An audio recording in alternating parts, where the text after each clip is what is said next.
야, 진짜 그냥 몸만 오라니까. 우리 사이에 무슨 선물이야. 부담 갖지 말고 얼른 와. 내가 다 차려놨으니까 넌 숟가락만 얹으면 돼. 이 달콤한 초대장이 관계를 무너뜨리는 신호탄이 될 줄은 문을 여는 그 순간까지 아무도 몰랐습니다. 현관문이 열리고 손님이 들어서자 주인의 시선은 무의식적으로 손님의 빈손을 훑고 지나갔습니다. 주인은 이 만남을 위해 며칠 전부터 집안 곳곳을 닦고 정돈했으며 가장 신선한 식재료를 구하려 시장을 3번이나 오갔습니다. 주방에는 정성 가득한 음식에 열기가 가득하고 테이블 위에는 아끼던 도기 그릇들이 정갈하게 놓여 있었지만 가볍게 흔들리는 손님의 빈손은 그 모든 수고를 순식간에 무색하게 만들었습니다. 식사가 시작되자 거실에는 웃음꽃이 피었지만 주인의 마음 한구석에는 묘한 불편함이 차오르기 시작했습니다. 손님은 역시 내 음식이 최고라며 너스레를 떨었지만 정작 음식을 준비한 이 땀방울에 대해서는 깊이 생각하지 않는 듯 했습니다. 빈손으로 찾아온 손님은 가까운 사이라는 명분 뒤에 숨어 상대방의 공간과 시간을 공짜로 누리고 있었습니다.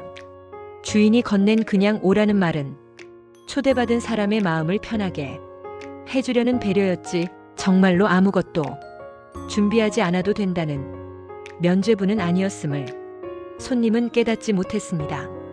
실 주인이 이 자리를 위해 드린 것은 단순한 식사비뿐만이 아니었습니다. 누군가를 집으로 초대한다는 것은 자신의 가장 사적인 공간을 개방하고 상대의 편안함을 위해 자신의 불편을 기꺼이 감수하겠다는 희생의 표현입니다. 주인이 소금의 양을 고민하고 그릇의 위치를 조정하던 그 시간들은 모두 상대를 향한 존중의 결정체였습니다. 하지만 손님이 들고 오지 않은 작은 성의 하나가 주인의 이 모든 정성을 당연한 것으로 격화시켜버렸습니다. 정약용 선생이 강조한 지켜야 할 것이 사라진 자리에는 친밀함이 아닌 한쪽의 일방적인 소모만이 남게 되었습니다. 식사가 끝날 무렵 정성껏 준비한 음식은 비워졌지만 주인의 마음은 오히려 공허해졌습니다. 손님은 만족스러운 듯 배를 두드리며 다음 만남을 기약했지만 주인은 벌써 산더미처럼 쌓인 설거지거리와 내일이면 잊힐 자신의 헌신을 떠올리고 있었습니다. 다음에 또 보자는 손님의 인사가 주인의 귀에는 다음에 또 고생해달라는 무거운 요구로 들리기 시작했습니다. 사소한 예의를 챙기지 못한 그 빈손은 결국 주인이 다음 초대를 망설이게 만드는 가장 큰 장벽이 되어버렸습니다. 다산 정약용 선생은 일찍이 인간관계의 핵심으로 예라는 울타리를 강조했습니다. 절대 빈손으로 가지 말라는 가르침은 물건을 탐해서가 아니라 상대방의 삶과 노고를 귀하게 여기는 마음을 시각화하라는 엄중한 충고입니다. 작은 선물에 담긴 성의는 당신의 수고를 잘 알고 있습니다라는 따뜻한 인정의 표시입니다. 이 사소해 보이는 예절이 지켜질 때 비로소 인간관계는 상처 없이 지속될 수 있으며 우리가 꿈꾸는 행복한 노후와 삶의 지혜 또한 그 단단한 존중의 토대 위에서만 꽃 피울 수 있습니다. 손님이 떠난 뒤 정적만이 남은 거실에서 주인은 현관문을 잠그며 깊은 한숨을 내뱉습니다. 방금까지 웃으며 이야기를 나누었지만 주인의 가슴 속에는 온기 대신 허탈한 냉기만이 감돕니다. 손님이 머물다 간 자리에는 빈 컵과 부스러기만이 널브러져 있고 주인은 그것들을 정리하며 자신이 쏟았던 정성의 무게가 무참히 가벼워졌음을 체감합니다. 상대가 떠나며 남긴 다음에 우리 집에도 와라는 형식적인 인사조차 이제는 고마움이 아닌 또 다른 부담으로 다가오기 시작합니다. 편안함이라는 가면을 쓰고 주인의 배려를 당연하게 소비했던 손님의 뒷모습이 자꾸만 머릿속을 맴돕니다. 며칠 뒤 우연히 다른 모임에서 손님을 다시 마주했을 때 주인은 깨닫습니다. 손님은 그날의 만남을 단순히 공짜로 대접받은 즐거운 하루로만 기억하고 있다는 사실을 말입니다. 손님은 주변 사람들에게 주인의 음식 솜씨를 칭찬하며 다음에도 또 가고 싶다는 의사를 밝히지만 그 칭찬은 주인의 귀에 독처럼 박힙니다. 위에 나온 상황처럼 상대의 노고를 전혀 인지하지 못하는 손님의 태도는 결국 주인의 마음속에 있던 마지막 신뢰의 끈을 끊어버리는 결정타가 됩니다. 가까운 사이였기에 믿었던 기대는 이제는 가장 멀어지고 싶은 사이로 변해버리는 통증으로 돌아옵니다. 이 사건을 통해 주인은 인간관계에서 성의가 갖는 진정한 가치를 절감하게 됩니다. 그것은 단순히 물건의 가격이나 크기를 따지는 세속적인 계산이 아니었습니다. 오는 길에 상대가 좋아하는 것을 고민하고 작은 꾸러미 하나라도 손에 들고 오는 그 행위 자체가 나는 당신을 이만큼 귀하게 여긴다는 무언의 고백임을 알게 된 것입니다. 반면 등장인물 중 하나인 손님이 보여준 빈손은 자신의 편안함만을 우선시하는 이기심의 상징이었습니다. 인품의 격차는 화려한 말솜씨가 아니라 바로 이런 사소한 순간의 예의에서 극명하게 갈린다는 사실이 증명되는 순간입니다. 다산 정약용 선생이 강조했던 경의 마음, 즉 상대를 공경하고 조심스럽게 대하는 태도가 사라진 관계는 결국 모래성처럼 허물어질 수밖에 없습니다. 선생은 가까울수록 더욱 삼가고 예의를 갖추어야 한다고 설파했습니다. 친하다는 핑계로 예의라는 옷을 벗어 던지는 순간 그 관계는 존중이 사라진 벌거벗은 욕망의 교류가 되어버립니다. 빈손으로 가지 말라는 가르침은 곧 상대의 영혼을 대접하라는 선생의 엄중한 질책이었습니다. 이 교훈을 잊은 자는 결국 주변에 사람은 많아도 진심으로 기댈 곳 없는 고립된 삶을 맞이하게 될 것임을 암시합니다. 결국 진정으로 지혜로운 삶이란 나이가 들어갈수록 예의의 깊이를 더해가는 과정입니다. 정약용 선생의 가르침을 실천하며 사소한 예절을 지키는 사람은 시간이 흐를수록 주변에 따뜻한 사람들이 모여드는 인덕을 쌓게 됩니다. 반면 편안함만을 쫓아 예의를 저버린 이들은 노후에 찾아오는 외로움의 원인을 끝내 알지 못한 채 쓸쓸히 늙어갈 것입니다.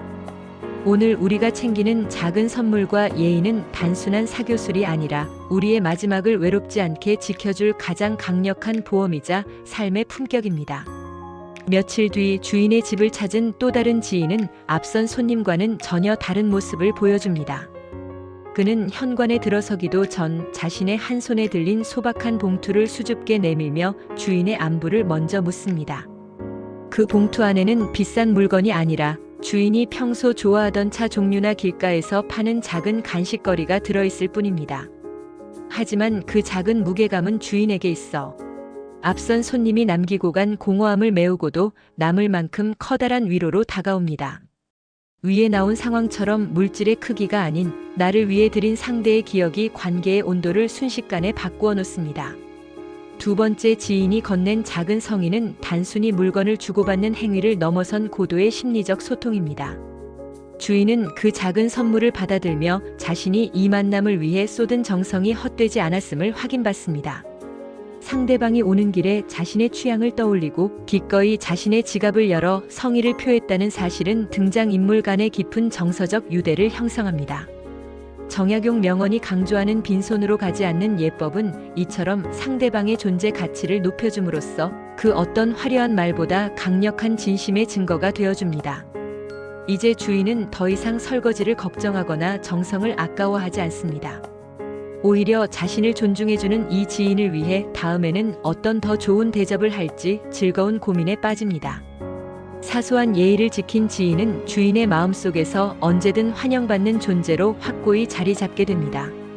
이러한 긍정적인 상호작용은 일회성 만남으로 끝나지 않고 시간이 지날수록 더욱 견고해지는 신뢰의 자산으로 축적됩니다.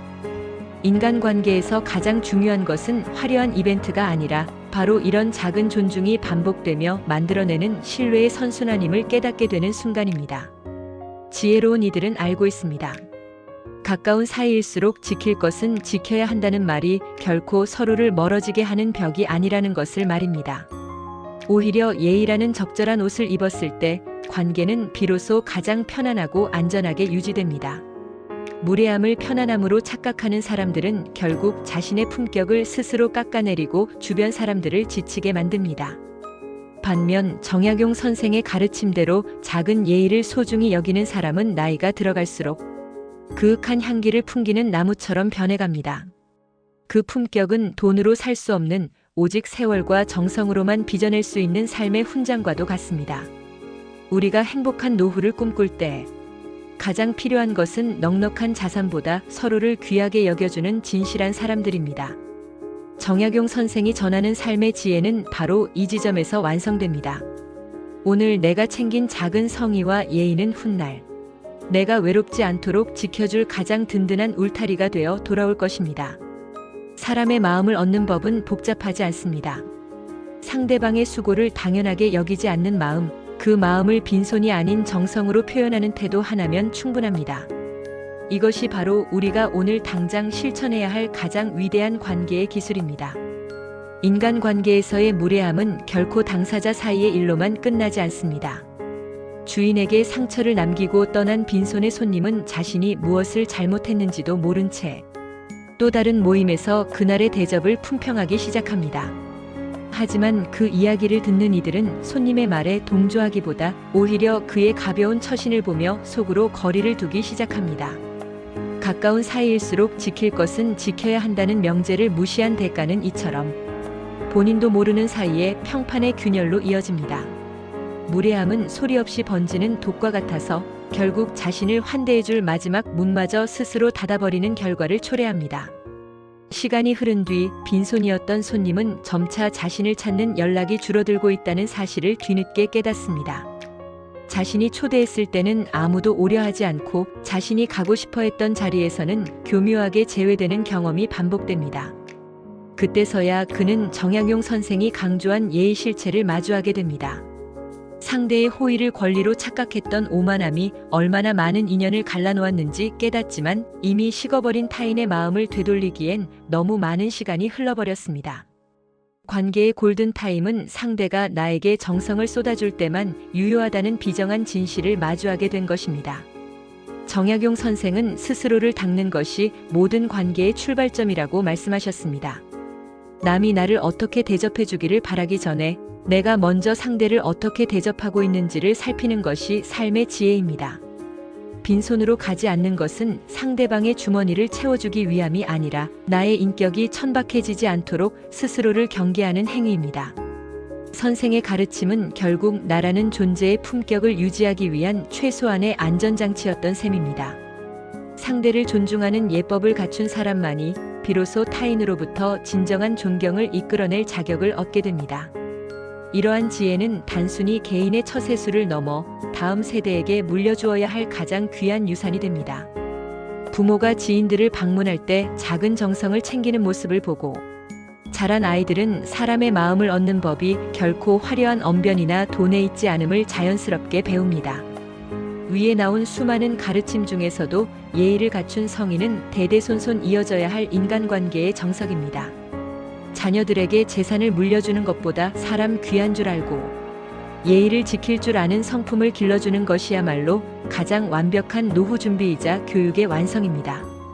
결국 정약용 선생의 명언이 우리에게 전하는 최종적인 메시지는 진정한 자유에 관한 것입니다.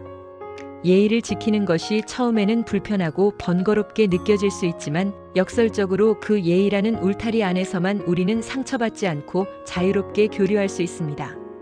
지킬 것을 지키는 사람들끼리의 만남은 계산이 없고 서운함이 끼어들 틈이 없습니다.